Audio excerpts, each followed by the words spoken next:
He stared at his son across the long glass table, the boy who'd inherited his name but none of his hunger. Then Ethan said it, calm as air.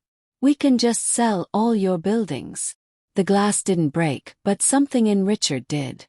The city glowed beneath him like a living organism, streets pulsing with light, windows glittering like nerves, each building a testament to his name.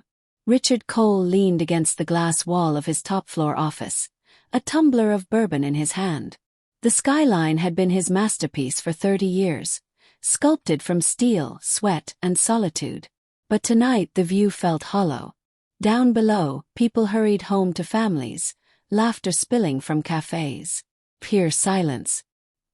His empire had grown so vast he could barely remember the first plot of land he bought, only the ache in his fingers when he signed the deed. He once thought the ache was pride. Lately it just felt like absence. Behind him, his assistant's voice broke the quiet. "Sir, your son confirmed dinner for 7. Should I send the car?" Richard nodded, his throat tightening in a way he refused to name. "Ethan." "Hey there, my dear family and friends. If you're already tuned in and ready to enjoy this story, hit that subscribe button, and drop a comment telling me where you're watching from, because tomorrow I'll be bringing you another story just as captivating, and you definitely don't want to miss it. Now back to the story. He hadn't seen his son in almost a year. Business school in London, endless travels, the occasional text. "Congrats on the new project, Dad." Polite, distant, just like him at that age. By 7:30, the Cole penthouse glimmered with soft light and the smell of rosemary steak. The dinner table stretched like a runway, crystal gleaming, conversation brittle. Richard's wife, gone for 10 years now, had once filled this space with warmth. Without her, it was a museum of achievement, awards, photos, scale models of towers. Ethan sat across from him, scrolling his phone until the butler cleared his throat. "No phones at the table, Mr. Ethan," the old man murmured. Ethan sighed, locking the screen. "Still running the place like a boardroom, huh?" Richard set down his fork. "Still talking like a child, I see." The words landed sharp, but not fatal. They were used to this rhythm: jab, deflect, retreat. Dinner went on. Talk of business deals, investors, new acquisitions. Ethan nodded, but his gaze wandered to the city lights. "You ever notice how all your buildings look kind of the same?" Richard stiffened. "Consistency builds reputation." Ethan smirked. "Or walls." The silence stretched. Cutlery clinked. Outside, thunder rumbled over the river. Finally, Ethan leaned back, his tone casual. Too casual. "You know, Dad, you don't even need all this anymore. The board runs half your projects. You could just," he gestured lazily toward the skyline, "sell all your buildings and actually live." It was like someone had cracked the marble floor. Richard froze, glass in hand. The remark wasn't cruel, just careless. But it hit him with surgical precision, slicing through years of pride, sacrifice, and unspoken grief. He forced a laugh. "Sell my buildings. That's your solution to a legacy." Ethan shrugged. "It's not a legacy if you die alone in one of them." The air thickened. For a long time, the only sound was the rain beginning to tap the windows. Richard looked at his son, the same sharp jawline, the same restless eyes, but he couldn't find the bridge between them. "Is that what you think of me?" Richard asked quietly. "I think," Ethan said, voice steady, "you built so much that you forgot who you were building for."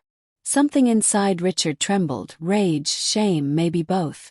"Careful," he said, standing. "You don't understand what it takes to build something from nothing. And you don't understand what it costs to live inside it," Ethan shot back. The butler froze mid-step, eyes wide. No one spoke. Ethan rose, grabbed his coat, and left without another word. The door's soft click echoed like a gunshot. Richard stood there, staring at the empty chair. His pulse pounded in his temples. "Sell all your buildings." The phrase looped in his head, not as an insult, but as something worse, truth. He turned back to the window. The skyline looked different now, like a cage made of glass. For the first time in decades, Richard Cole felt small inside it. He set down his glass, whispering to no one, "If I did, what would be left of me?" Outside, lightning flashed over the city, a white scar across the sky, bright enough to reflect in his eyes. If someone you love challenged the very thing that defines you, would you defend it? Or question it? Tell me in the comments. Do you think Richard's son was right? Or cruel? The morning after the dinner felt eerily still. No messages. No apologies. Just the quiet hum of the city and the headlines that seemed to mock him. Heir to the Cole empire spotted storming out of penthouse dinner. Richard shut the tablet. The press always circled like vultures, but this time the bite hit deeper. His son's words had traveled faster than gossip. Employees whispered in elevators, shareholders called just to check in. He could almost hear them thinking it. Maybe the old man's losing touch. At the office, the glass walls that once made him feel powerful now felt transparent, exposing every crack. "Mr. Cole," his CFO began cautiously, "the investors are concerned about optics. They're asking if the succession plan is still stable." Richard's jaw tensed. "Tell them my buildings stand, whether my son's at dinner or not." The CFO hesitated. "Sir, that's not really." "Do it." The door closed and silence returned, heavy as concrete. He opened his drawer and stared at an old photograph. Ethan at 10 years old, holding a toy model of Cole Tower, the first skyscraper Richard ever built. The boy's grin had been wide, proud. Somewhere along the line, that pride had turned into resentment. Ethan, meanwhile, sat in a downtown cafe. Hoodie pulled up, reading the same article his father had just thrown away. The comments burned. Entitled brat. Another rich kid biting the hand that feeds him. He tossed his phone down, ashamed. He hadn't meant to humiliate his father. He'd only wanted to be heard. But everything with Richard was about empire, not emotion. The man spoke in contracts, not confessions. A waitress approached. "You okay, hon?" Ethan forced a smile. "Just family stuff." She nodded, the kind that said we all have our storms. For the first time, he wondered if his father ever had anyone to ask him that simple question. That night, Richard returned to the penthouse, expecting silence again. But instead of calm, there was chaos. Paparazzi flashes from the street below, a new headline trending. Did the Cole empire just crack from the inside? He gripped the balcony rail until his knuckles whitened. The skyline glittered beneath him like accusation. Each building bore his name, but none of them carried his heart. He heard her voice then, his late wife's, soft and mocking from memory. "You can't build your way out of loneliness, Rich." He closed his eyes, exhaling sharply. A storm was rolling in again, rain splattering against the glass, thunder shaking the air. He felt it building inside him, the same pressure, the same ache. Without quite knowing why, he grabbed his keys and left. Ethan heard the knock close to midnight. When he opened the door, Richard stood there, soaked, exhausted, eyes haunted. "Dad, I didn't come to fight," Richard said quietly. "Just to understand." Ethan stepped aside, wary but surprised. The apartment was small. Bare walls, second-hand furniture. Richard scanned the space, something between disbelief and guilt flickering across his face. "You live here." "Yeah. It's not a skyscraper, but it's mine." The jab wasn't meant to hurt, but it landed anyway. Richard sat, the old leather couch creaking under his weight. "You think I built all that for myself?" Ethan crossed his arms. "You didn't build it for me either. I built it so you'd never have to start with nothing. Then why does it still feel like I have?" The words hung there, raw, trembling. Richard looked away. The rain hit harder against the window, blurring the city lights. He wanted to defend himself, to list the sacrifices, the sleepless nights, the deals that nearly broke him. But none of that explained why he hadn't been there for birthdays, heartbreaks, the quiet things that build a person. He swallowed. "Maybe I was wrong." Ethan blinked. "About what?" "That success means safety. Maybe I mistook comfort for connection. The confession startled them both. Richard Cole, the man who commanded cities, suddenly looked small, human. Ethan sank into the chair across from him. For the first time in years they weren't CEO and heir. Just father and son, unsure of what to do with their own silence. Richard rubbed his temples. You said something last night. About selling everything. Ethan winced. I didn't mean. No, you meant something. Maybe not what you said, but something. He looked at his son, truly looked at him. The tired eyes, the restless energy, the quiet hunger for meaning. What if, Richard murmured, we really did start letting go? Ethan frowned. You mean actually sell something? Richard nodded faintly. Not everything. Just enough to remember what living feels like. It was absurd, spontaneous, but a spark lit in the air between them, fragile yet alive. Outside, lightning cracked again, but this time neither flinched. By morning, the uneasy truce had dissolved into routine. Richard was already back in his office, surrounded by steel, screens, and the scent of polished ambition. The night before felt almost unreal, like a dream he'd wandered into and escaped before sunrise. He convinced himself it meant nothing. A moment of weakness, sentimentality, nothing more. He turned back to the spreadsheets, scanning numbers that usually soothed him. But now the lines blurred. Revenues up, shareholders happy, projects expanding. And yet he felt hollow. He pushed the thought away and called his secretary. Schedule a press conference. I want to announce the new downtown complex. If people thought the coal empire was cracking, he'd remind them how indestructible it was. Across town, Ethan woke to a flood of notifications. His father's press announcement trending on every feed. Cole announces new $400 million development. Empire stronger than ever. He stared at the headline, chest tightening. So that's it. Back to business. Back to pretending. He almost laughed. Of course he did. He shut his phone off and sat in silence. The previous night had felt like a breakthrough, a flicker of honesty, but it had been swallowed by Richard's old reflex. Control everything, feel nothing. Ethan went for a walk. Rain still clung to the air, the streets slick and shining. He passed one of his father's towers, a new one, glass so reflective he could see himself in it. The irony stung. He was part of his father's empire, but never in it. He whispered under his breath, "You'll never change, will you?" At the press conference, cameras flashed as Richard spoke with measured confidence. We've weathered storms before. The Cole Group stands strong. Reporters nodded, scribbling quotes. But one young journalist raised her hand. Mr. Cole, she asked, your son's comment last week went viral. Sell all your buildings. Many see it as a symbolic statement about generational wealth and detachment. How do you respond? A hush fell over the room. Richard's smile didn't falter, but his jaw tightened. My son is passionate but misguided. He doesn't understand what it takes to protect what generations depend on. The crowd murmured. The flashbulbs popped. Inside something twisted in him. Shame, pride, confusion all at once. He could feel the lie in his own words.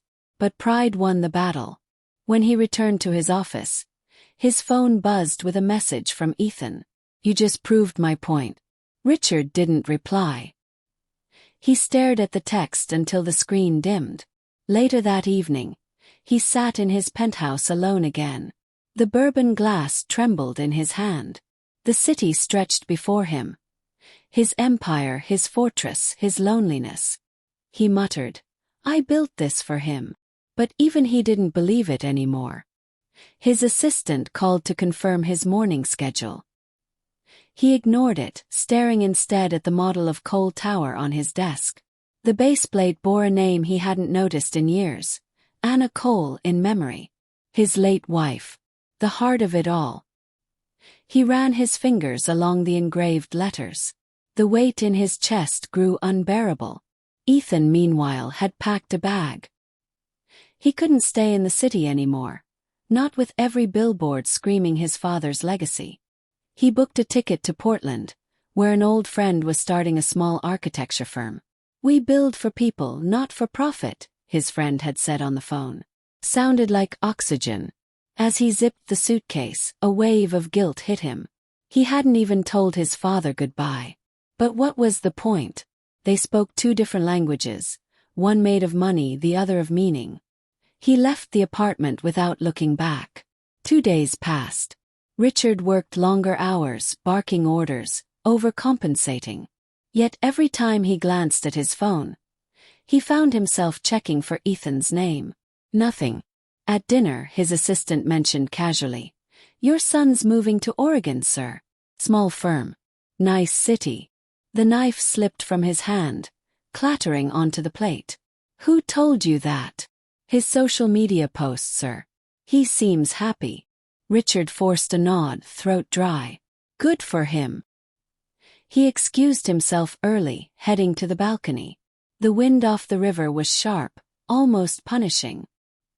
He stared at the horizon until his eyes stung. He wanted to call, to say something, anything, but pride anchored his tongue. Instead, he whispered to the skyline, "You win, kid. You always did." But even the city didn't answer. That night, alone in the dark, the words returned like ghosts.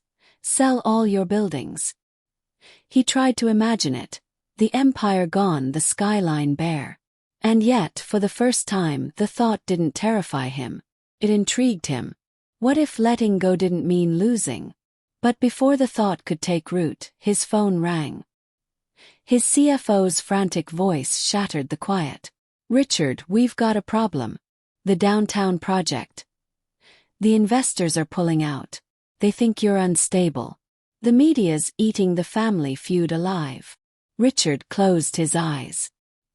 His empire, the one he'd built to prove his worth, was starting to crack under the weight of his own denial.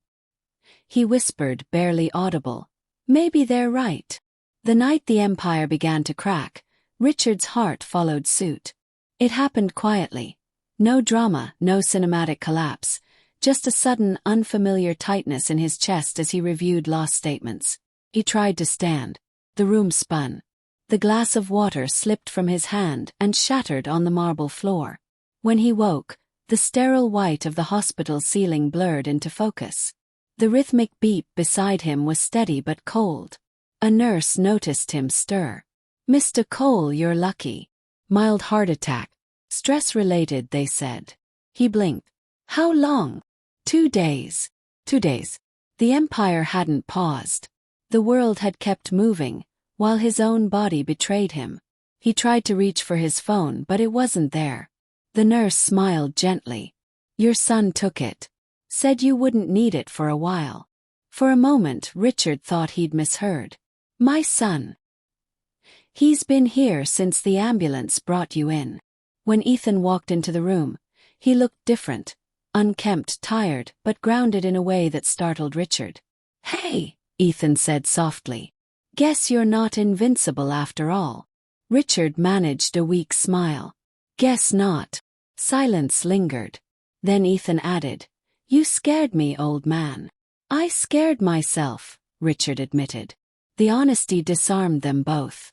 Ethan set a paper bag on the table. "I brought soup. Don't ask where it's from. It's edible, I think." Richard chuckled, then winced at the pain in his chest. "You're still terrible at bedside manners."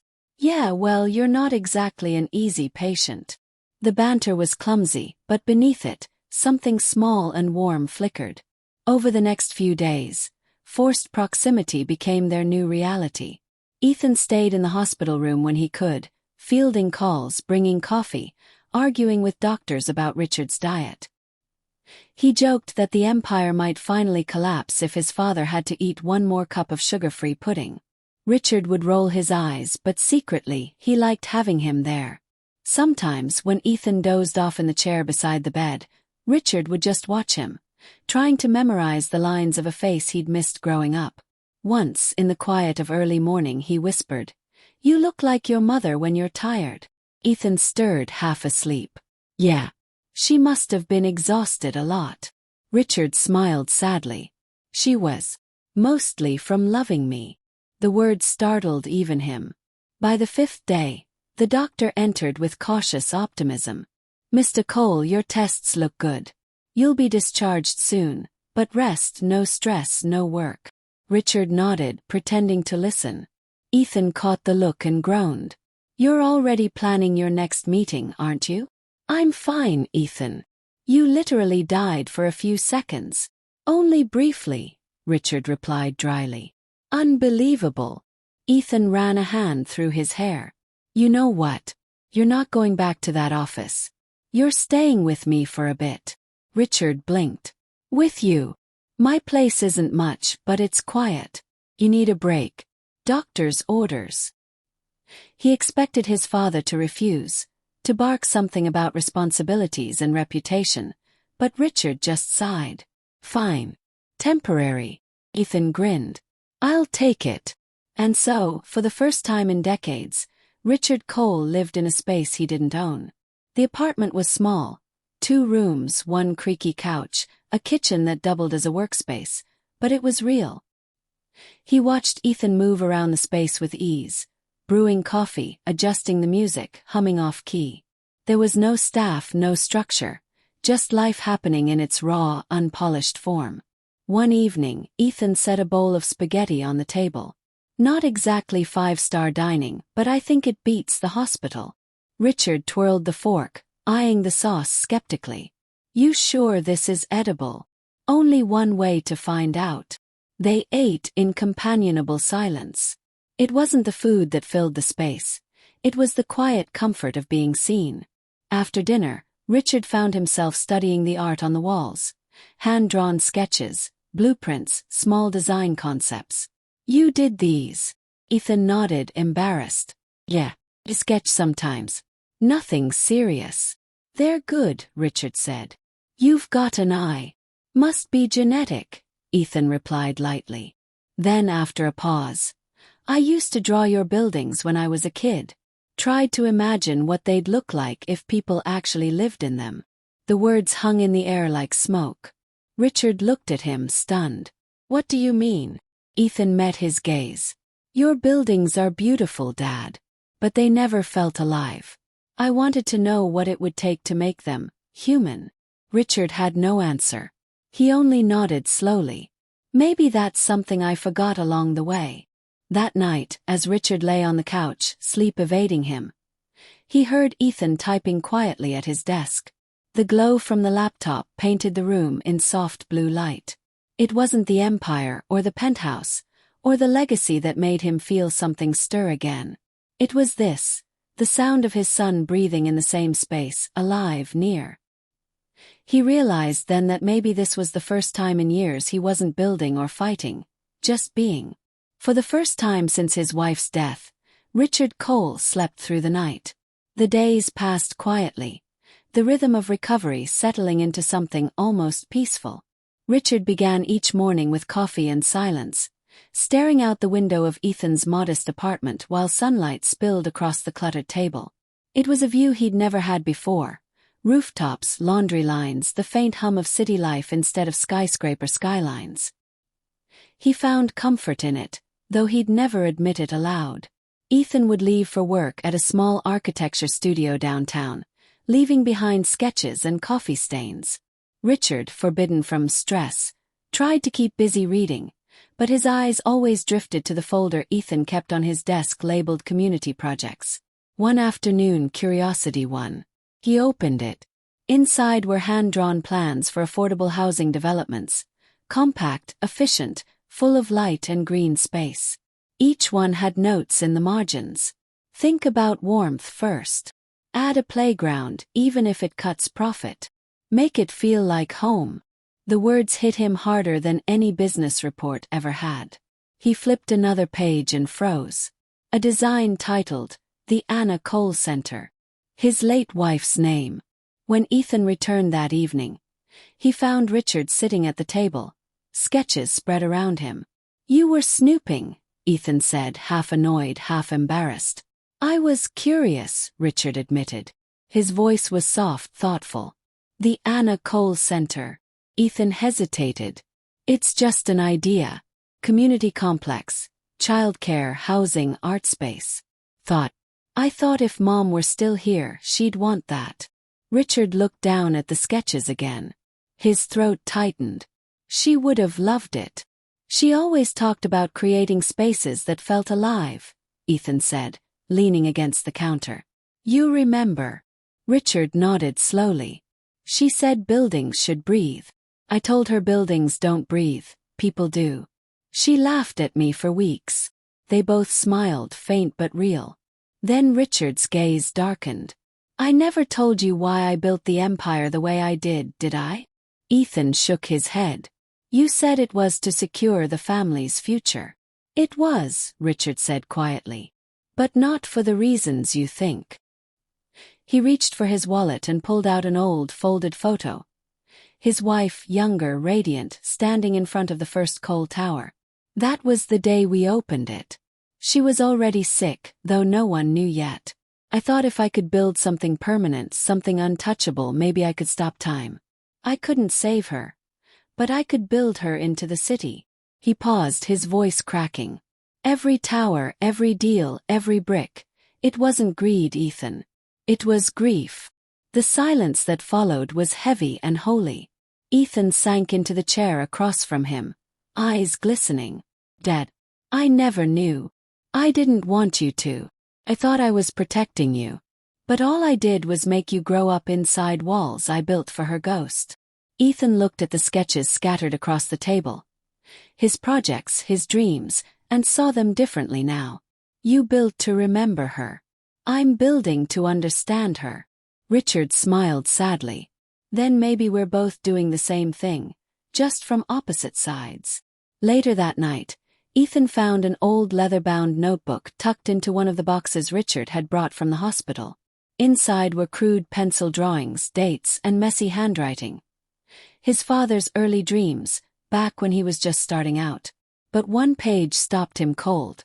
It was a blueprint of their old home, the small house they'd lived in before the fortune. Next to the living room was a note in his mother's handwriting. Don't ever let this space go cold. Beneath it, in Richard's handwriting years later. I did. Ethan closed the notebook, chest tight. He walked to the living room where Richard was dozing on the couch. For a long moment, he just watched him, this powerful man who looked so breakable in sleep. Then Ethan whispered, You didn't lose her, Dad. You just tried to build her too high to reach. The next morning, Richard found the notebook open on the table, a sticky note attached. Come with me today. I want to show you something. He agreed, though uncertain why. Ethan led him across the city, to a quiet, worn-down neighborhood where half the buildings leaned with age. Kids played soccer in the streets. Old women tended balcony plants. It was the opposite of Richard's glittering downtown, but it pulsed with life. Ethan stopped in front of a vacant lot. This is where I want to build the Anna Cole Center. Richard stared at the space, the cracked concrete, the wild grass pushing through it, and saw potential. But more than that, he saw hope. She'd like it here, he said softly. She'd love it, Ethan agreed. Richard turned to him. Then let's do it. Together. Ethan blinked. You mean that? Richard nodded, eyes glistening. Maybe it's time I built something that breathes. That evening, as they returned home, Ethan found his father staring out the window again, but this time, his expression wasn't distant. It was alive with quiet determination. For the first time since his wife's death, Richard didn't see a skyline of possessions. He saw stories, people, homes, lives intersecting. And standing beside him, his son, not as an heir, but as a partner. The walls were finally starting to come down. Have you ever learned the truth behind someone's silence, only to see them in a completely new light? Comment below. Do you think Richard's grief excuses how he lived? Or does love still demand more? The following weeks unfolded like a sunrise. Slow, tentative, but beautiful. Richard had never imagined his days could be filled with something other than schedules and silence. Yet here he was, spending mornings beside his son at a small fold-out table, sketching out blueprints for the Anna Cole Center. They worked without titles now. Not CEO and junior designer, but Richard and Ethan, two men trying to honor the same woman in different ways. "Look," Ethan said one morning, sliding a draft across the table. "Natural light in every room. Open courtyard. A place for families to breathe." Richard studied it carefully. "You're missing a load-bearing wall here," he noted, pointing with a pencil. "But the flow," he paused, smiling faintly. "The flow is perfect." Ethan laughed. "Never thought I'd hear you compliment my flow." "I'm old, not blind," Richard replied dryly. Their banter had changed. Less sharp, more affectionate. The pauses between words no longer held resentment, only quiet comfort. In the afternoons, they visited the construction site together. It wasn't much yet, just marked soil and stacks of supplies, but to Richard it felt more sacred than any skyscraper he'd ever built. He found himself talking more than usual, telling Ethan stories about his early days. The cheap suit he wore to his first investor meeting, the night he and Anna celebrated their first sale with Chinese takeout and 2 plastic cups of wine. "She believed in this long before I did," he admitted. "When she saw an empty lot, she saw a community. I saw a profit margin." Ethan smiled. "Guess we both take after her more than we realized." Richard looked at him, pride soft in his eyes. "You're better than I ever was. You build for the right reasons." Ethan's grin faltered. "Don't say that, Dad." "Why not?" "Because you're trying. That counts for more than you think." For a moment, the wind carried the sounds of children playing nearby, laughter cutting through the hammering and saws. Richard closed his eyes and breathed it in. The city didn't sound like pressure anymore. It sounded alive. That evening, back at the apartment, Ethan found his father in the kitchen, awkwardly attempting to cook. "You're using olive oil on pancakes?" Ethan asked, horrified. Richard frowned at the pan. "Oil is oil, isn't it?" Ethan groaned. "You're lucky you're rich, because you'd never survive as a chef." "Good thing I raised a critic," Richard muttered. Laughter filled the small kitchen, bouncing off the walls like sunlight. When Ethan finally took over and saved breakfast for dinner, they sat together, laughing over burnt pancakes and mismatched plates. At one point, Richard glanced up and said quietly, "You know, your mother used to say laughter fixes the cracks better than concrete." Ethan smiled. "Then we must be halfway repaired." After dinner, they stepped onto the balcony. The air was cool, scented faintly with rain. The city stretched before them, the same skyline that had once divided them, now just a backdrop to a simpler life. "I used to think happiness was measured in square footage," Richard said. "Now I think it's in moments like this." Ethan nodded. "I used to think you'd never say something like that." "I used to think I'd never believe it," Richard replied. A comfortable silence followed. Then Ethan's voice broke it, tentative. "Do you ever regret it? The empire? The buildings?" Richard exhaled. "No. I regret what I sacrificed to build them. I thought I was giving you a kingdom. I didn't realize you'd rather have a father." Ethan turned to him, eyes shimmering. "You still have time to be both." Richard looked away, overwhelmed. "You sound like her when you say things like that." "She'd be proud of you," Ethan said softly. Richard swallowed hard. "Maybe. But I'm proud of you too, son. More than I ever said." The words caught Ethan off guard. He blinked, fighting tears. "You really mean that?" Richard nodded. Every syllable. And for the first time since he was a child, Ethan stepped forward and hugged him. It wasn't dramatic, just a quiet human embrace, full of forgiveness that didn't need words. The next few days flowed easily. They fell into rhythm: coffee, plans, site visits, laughter. The bond that once felt impossible now felt inevitable. But on the edge of that peace, both sensed something fragile about it, like glass that could still shatter if held too tightly. One night, as they walked home from the site, Ethan said, "It's weird. For years I thought we were completely different people. Now I'm starting to realize we're just two versions of the same story." Richard smiled. "Then maybe this is our rewrite." Later, as Ethan drifted to sleep, Richard sat by the window with the old leather notebook in hand. He traced his wife's handwriting with his thumb and whispered, "You were right, Anna. Buildings don't breathe. But hearts do." He looked toward Ethan's closed bedroom door and added softly, "And his is stronger than mine ever was." For the first time, the skyline didn't seem like a monument to his success. It looked like a promise, a horizon still waiting to be built together. The Anna Cole Center was halfway through construction when the storm came. First the literal one, then the emotional one. Began with a phone call. Richard was at the site, clipboard in hand, when his old business partner, Malcolm Trent, appeared in a tailored suit that didn't belong in a construction zone. "Richard," Malcolm said with a knowing smirk, "heard you're building a playground instead of profit these days." Richard sighed. "Not now, Malcolm." "Oh, I think you'll want to hear this." He handed over a folder. Inside were documents, city permits, ownership papers, showing that Ethan had quietly registered the Anna Cole Center under his own name, without Cole Developments listed. Richard's heart froze. "This isn't possible." "It's public record," Malcolm said smoothly. "Kid probably meant well, wanted independence, maybe to prove he's not living in your shadow. But I'd be careful. The press will love this." Richard felt the world tilt slightly.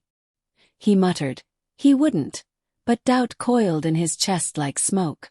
That evening, when Ethan came home, he found his father sitting stiffly at the table, the documents spread like evidence in a trial. Ethan's smile faded. "Where did you get those?" "Doesn't matter," Richard said, voice cold. "Tell me, did you do this?" Ethan hesitated. "Dad, listen. Answer me." "Yes," Ethan admitted quietly. "But not the way you think. I only filed it under my name because you wanted the credit." "No," Ethan snapped. "Because the investors wouldn't approve the funding if they thought Cole Developments was involved. They assumed it'd be another luxury project, not a community build. So you lied." "I protected it. I protected us." Richard's voice hardened. "You used my name to build your career, then erased it when it became inconvenient." "That's not true." Ethan's voice broke. "I did this for Mom, for what she stood for. You can't own her memory." The words hit like a slap. Richard rose slowly, his face pale with anger and heartbreak. "Everything I built, every dollar that paid for your education, for this roof over your head, you think it came from nowhere? You think you can just carve out your little legacy and rewrite mine?" Ethan's eyes burned.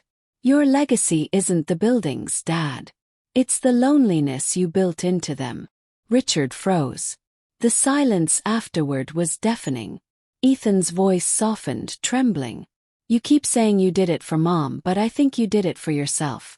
You couldn't save her, so you tried to own what she loved." Something inside Richard cracked open. Rage, grief, and guilt all colliding. "Get out," he whispered. Ethan blinked. "What?" "I said get out. Dad. Go." The sound tore through the small apartment, final and brutal. Ethan stood there for a moment, stunned, then grabbed his keys and left without another word. The door slammed. Silence followed. 4 hours Richard sat alone, staring at the papers scattered before him. His chest hurt again, not the physical pain of the heart attack but the deeper kind, the kind that made breathing feel heavy. He looked at the old notebook on the counter, at his wife's handwriting. "Don't ever let this space go cold." Too late. Across the city, Ethan sat on a bench near the construction site, rain misting around him. The framework of the center loomed in the distance, skeletal in the floodlights.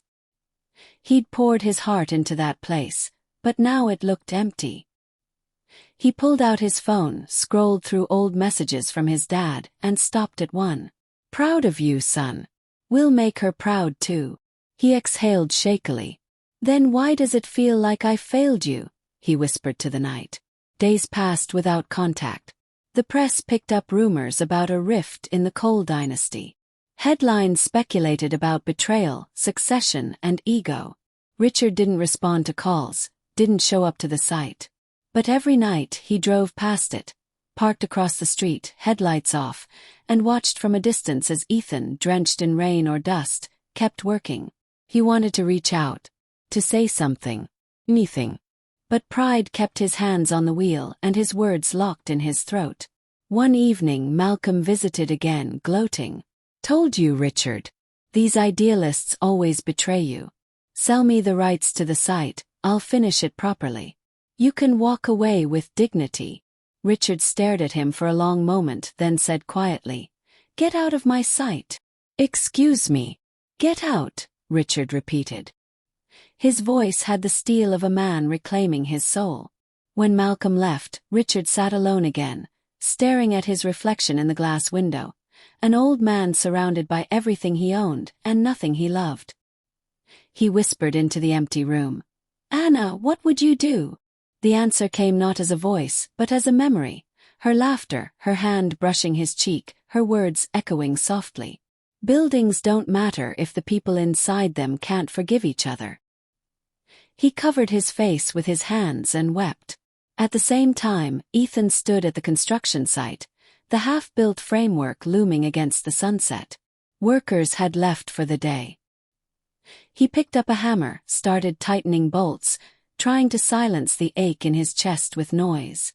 Then he stopped, staring at the unfinished archway. It was supposed to bear the inscription, "The Anna Cole Center." He'd planned to surprise his dad by revealing the final name on opening day, Cole and Son Foundation. But now that dream seemed broken beyond repair.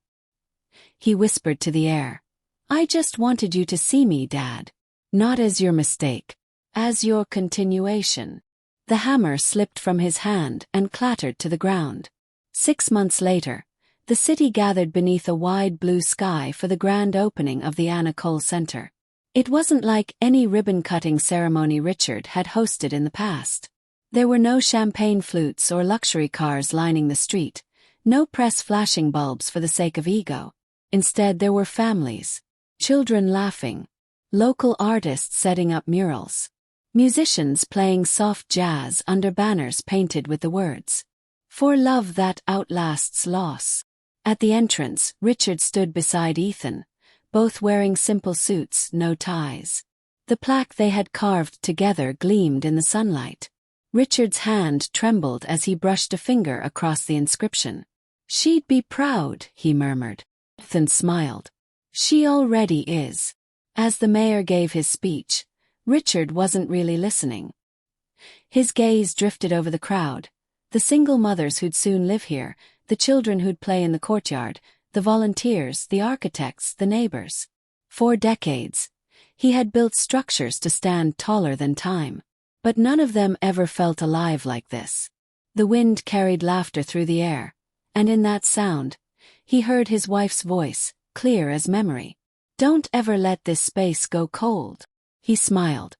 "Never again," he whispered. When the ribbon was finally cut, applause erupted. Balloons floated into the air. Ethan turned to his father, eyes glimmering. "You ready to give the speech?" Richard chuckled. "I thought you were giving it." Ethan shook his head. "No, Dad. This one's yours." Richard hesitated, but the crowd began to cheer his name, and so he stepped forward to the small wooden podium. He looked out at the faces before him, people he once would have called investments. Now he saw stories.